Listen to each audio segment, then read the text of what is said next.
Olá pessoal, aqui é o professor Davi e hoje nós vamos fazer a nossa revisão aí de geografia, ok? Vamos lá.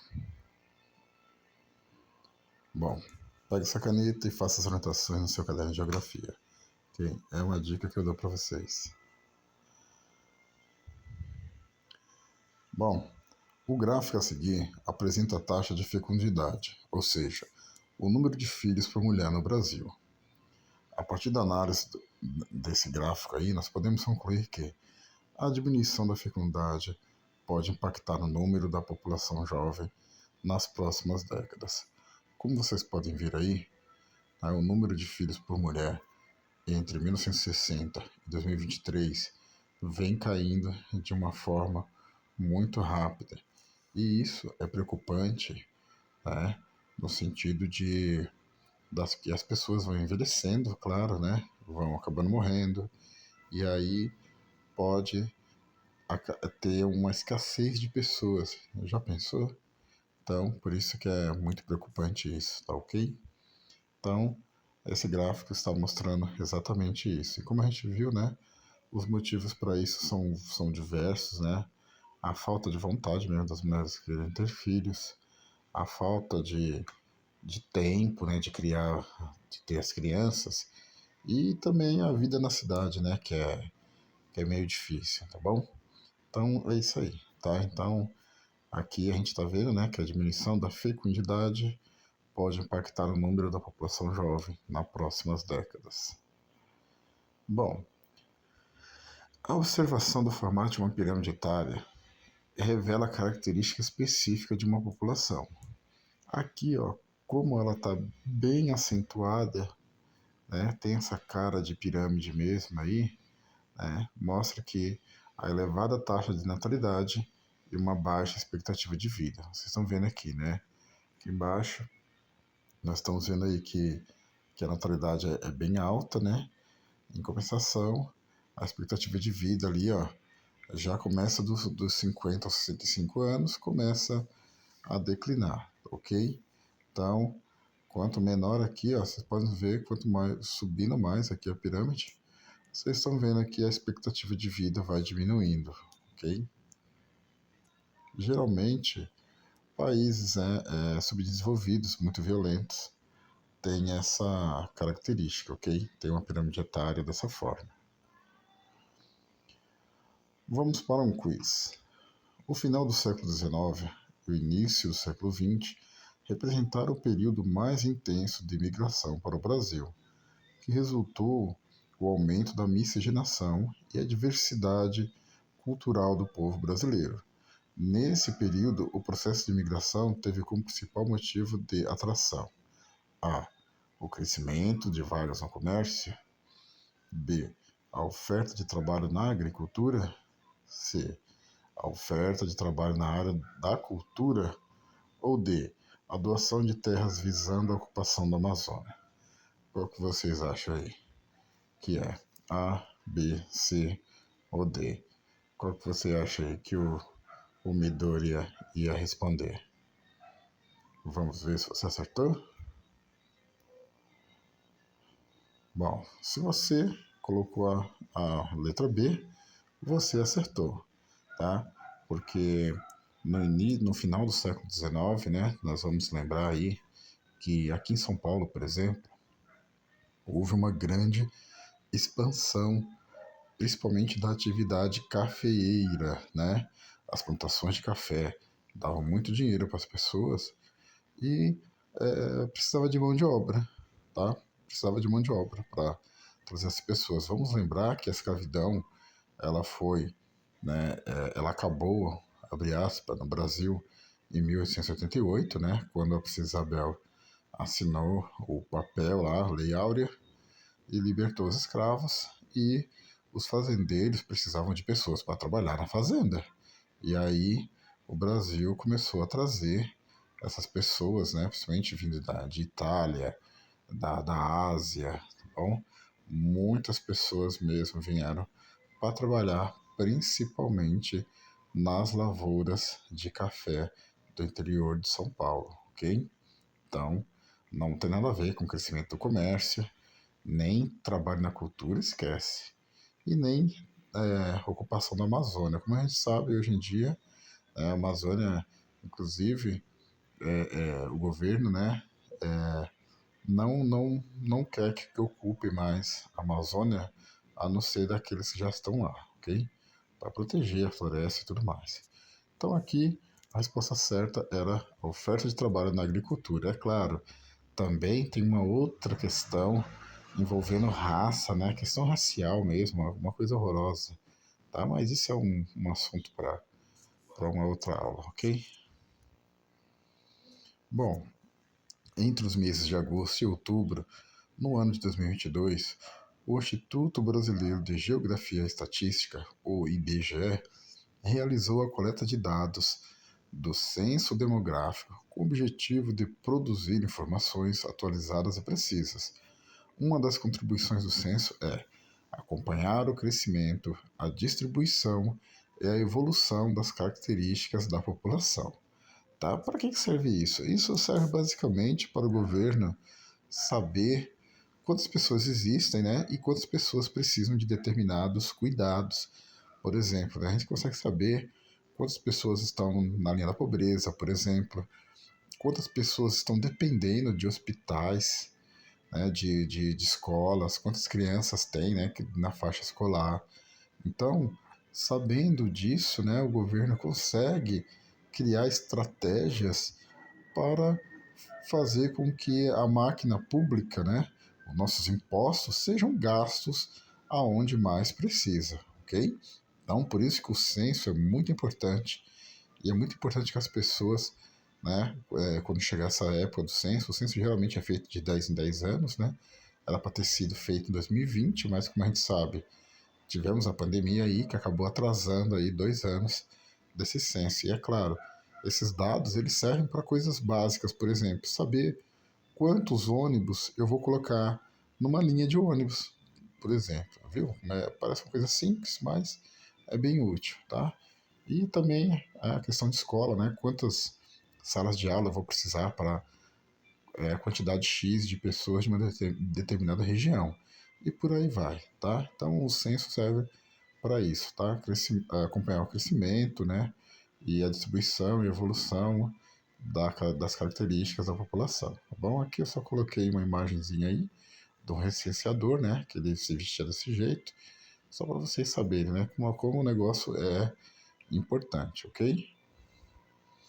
Bom, aqui nós estamos vendo aí uma tabela, né? Com a classificação da população brasileira em porcentagem, tá? Nós estamos vendo aqui ó, que nos anos 40, né? A população branca era 63,6%, a preta 14%, parda 21% e a amarela, né? O pessoal chama os asiáticos de amarelo, não sei porquê, né? Eles não são os Simpsons, mas o pessoal chama de amarelo. Vamos ficar com isso aí. Aí, reparem que durante os anos, né? 60, 80, 2000, aí chegamos em 2010, a população branca já não é mais a maioria no Brasil, olha só. Então, reparem que a população branca não é a maior, mas a população parda cresceu bastante também, ok? Então, a partir da tabela e dos seus conhecimentos sobre os critérios de classificação da população brasileira utilizada pelo IBGE, o termo pardo remete à miscigenação, tanto de origem preta como indígena, com qualquer outra raça ou cor, ok? Como assim? Qualquer outra raça ou cor. Por exemplo, né? Uma pessoa preta casa com uma pessoa branca e nasce uma criança parda. Uma pessoa indígena casa com uma pessoa branca, parda e tudo mais. É claro que é muito difícil a gente categorizar isso só de olhar para a pessoa, tá? Então é algo muito sensível ainda, né, no nosso dia a dia, na nossa população. Nós vimos aí recentemente casos de pessoas, né, que foram cortadas, né, dos programas de cota racial, porque as pessoas olharam para essa pessoa, né, uma banca examinadora, olharam para a foto, para um vídeo da pessoa e julgaram que a pessoa não era preta o suficiente para ganhar a vaga. Né? Então, isso ainda é um termo muito discutido ainda, né? Tem gente que não gosta de ser chamado, tem gente que quando você fala que é pardo, a pessoa fala, ah, você não é pardo, você é branco. Ah, então é bem complicado. Aí eu coloquei só um pardalzinho dos Zenitos aí, só para vocês lembrarem aí, né? Pardo, pardal, beleza? Bom, o gráfico a seguir destaca a imigração no Brasil durante o século XIX e parte do século XX. Então aqui nós estamos vendo ó, o tanto de gente que chegou aqui ó, entre 1880 até 1920, tá? Então vamos lá. Atualmente o Brasil abriga a maior população japonesa fora do Japão. Na cidade de São Paulo, o bairro da Liberdade apresenta a maior concentração de japoneses do município, né? Então, por que que eles vieram, né? Eles vieram em busca de melhores condições de vida, né? Eles acabaram de passar por uma guerra terrível, né? Foi uma guerra muito triste, né? E todas as guerras são tristes, mas então assim muita gente ali estava realmente sem condições nenhuma. Então, com um pouquinho de dinheiro que eles tinham, eles entraram no navio e vieram parar aqui no Brasil. Aqui está mostrando o caminho que eles fizeram, né? Passando ali pela Ásia, depois parando na África, até chegar no, no Brasil, no navio, né? Se eu não me engano, o nome do Brasil é Caçatomaru, tá? Então, assim, eles vieram em busca de uma nova vida e foram trabalhar no campo, tá? Foram trabalhar no campo e é uma história muito triste mesmo, gente. Tem até um filme que é muito ruim, assim, não ruim de ser ruim assim, que é um filme que dá muita agonia, tá? Então, nesse gráfico aqui, o que é interessante vocês saberem foi isso, tá? É, vieram vários japoneses para cá, né? E esses japoneses trouxeram com eles a sua cultura também, né? Que enriquece. E só a título de curiosidade, o bairro da Liberdade tem esse nome por causa dos escravos libertos, não por causa dos japoneses, tá bom? Não confunda. O bairro da Liberdade tem esse nome porque ali, há muito tempo atrás, era um cemitério, né, de indigentes e um cemitério de escravos. Então ali tinha algumas sessões, né, de tortura e tal. Inclusive há relatos de que haviam mortes ali, enforcamento de escravos, né? Então aquele bairro ganhou esse nome por conta dos escravos libertos, né? Claro que tempos depois. É uma história bem curiosa e interessante. Bom, sob a demarcação das terras indígenas, levando em consideração aspectos legais, históricos e socioambientais relacionados ao processo de delimitação e, e proteção dessas áreas, a demarcação de terras indígenas frequentemente entra em conflito com interesses econômicos, como a exploração de recursos naturais, o que pode levar a disputas legais e políticas. Quando a gente fala aqui de exploração de recursos naturais, nós estamos falando de exploração, né, ilegal, tá? Não é uma exploração legal que você vai lá, tem amparo ambiental, tem proteção do governo, não.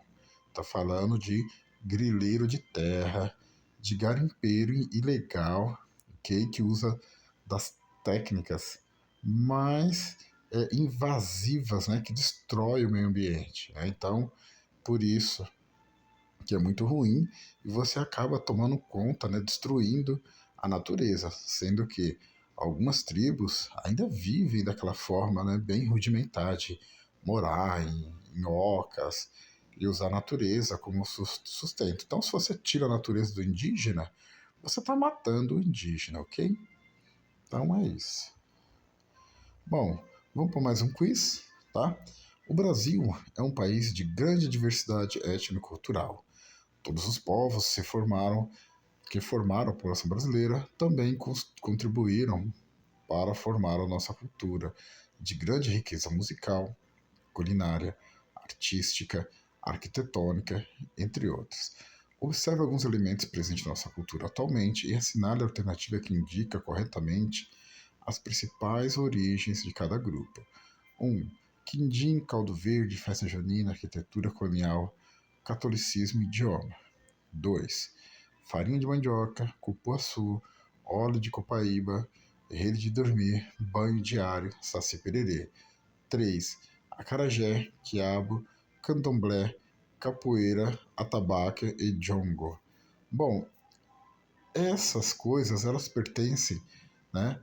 Aqui, aqui é povo, né? Então aqui nós temos aqui, ó, portugueses, asiáticos e africanos. Aí na B nós temos indígenas, africanos, portugueses. E na C, portugueses, africanos e indígenas. E na D, portugueses, indígenas e africanos. Qual dessas culturas estão na ordem certa aí para vocês? Vamos lá? Vamos ajudar o Saitama aí a responder essa. Vamos ver se você acertou. Se você respondeu português, né? Quindinha de Portugal, caldo verde, festa junina, né? Que é tão característica nossa brasileira, é uma festa que veio junto com os portugueses. A arquitetura colonial, o catolicismo, né? Vamos lembrar que o Brasil já foi um país católico, tá? E o idioma, né? O português que a gente fala aqui, apesar de não ser aquele português lá do treinador do Palmeiras, né? É o português de Portugal que nós abrasileiramos, né? E aí nós temos coisas que os indígenas trouxeram para a gente, né? Que é farinha de mandioca, cupuaçu, o óleo de copaíba, a rede de dormir, banho diário, olha só, hein? E o saci pererê. Imagina que o banho diário é coisa de indígena, né? Inclusive, tem alguns relatos que são até interessantes, que falam que os portugueses, quando chegaram no Brasil, eles achavam estranho que os indígenas tomavam vários banhos por dia, né? Toda hora estava na água, nadando e se banhando ali.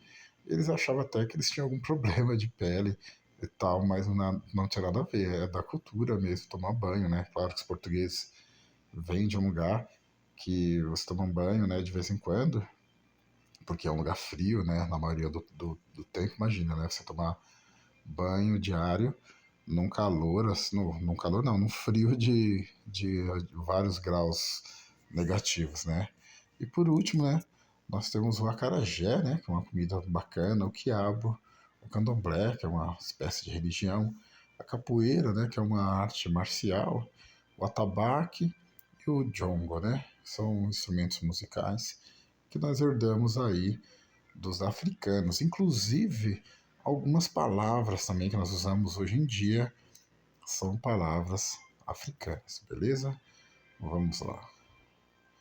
Bom, apesar do direito às terras, que ocupa historicamente, está garantido na Constituição Federal de 1988, indígenas por todo o Brasil ainda lutam pela demarcação legal de suas terras. Além da luta pela demarcação, esses povos ainda enfrentam invasões de poceiros, madeireiros e garimpeiros. Os conflitos com esses grupos têm crescido nos últimos anos. Os grupos invasores não respeitam a demarcação e querem explorar economicamente essas terras de forma ilegal. Então, diante das invasões às terras indígenas, quais ações podem ser realizadas para combater esse problema? Vamos lá. Bom, para enfrentar esse problema, tentar resolver os conflitos entre índios e produtores rurais, envolvendo a demarcação de terras indígenas, o governo federal está disposto a direcionar recursos especificamente para este fim por meio de um fundo, além de aumentar a transparência nos processos e a capacidade de intermediação do Ministério da Justiça na disputa. Bom, isso foi o que diz o Senado, né? A agência do Senado, mas a gente sabe também que, infelizmente, né, por trás desses madeireiros, esses grileiros de terra, estão grandes fazendeiros, tem até políticos que estão ali por meio, então não é uma coisa muito simples, né? Então, o governo precisa, né, reestabelecer a FUNAI, né, que é o que cuidava da questão indígena, e também precisa fortalecer o IBAMA para que o IBAMA fiscalize essas terras, tomem conta dessas terras e fazer com que o Exército, né, e a Marinha trabalhem, né, em conjunto para proteger essa região que é tão importante para o nosso planeta, ok? Bom, a Constituição Federal de 1988 determina no artigo 3º que constitui objetos fundamentais da República Federativa do Brasil promover o bem de todos, sem preconceitos de origem, raça, sexo, cor, idade e quaisquer outras formas de discriminação. E no artigo 5º do inciso, que a lei punirá qualquer discriminação atentatória dos direitos à liberdade fundamentais. De acordo com o que foi estudado e com base nos seus conhecimentos, explique por que é importante discutirmos o racismo presente na sociedade brasileira e como acabar com esse problema. Bom, isso parece um problema sem solução, mas nós devemos tentar, pelo menos. O Brasil é um país composto por várias etnias, né? Nós temos europeus, africanos, indígenas e outros povos que compõem a sociedade brasileira. Essas variações étnicas se refletem no espaço onde vivemos. Por esse motivo, o racismo deve ser combatido a todo custo. Haja vista que é inadmissível em um povo tão miscigenado ter pessoas que ainda julgam as outras pela cor de sua pele, né? Por esses e outros motivos, devemos fazer um debate sobre o assunto até um dia nossa sociedade poder viver sem essa chaga que é a herança de uma das maiores tragédias já acontecidas no Brasil, a escravidão. Então, todo mundo tem que fazer a sua parte, procurar se atentar a esse debate e assim a gente poder, né, se livrar desse mal para sempre, ok? Então, é isso aí, pessoal. Até a próxima aí, tá? Esse vídeo ficou bem grande, tá? Mas é isso aí.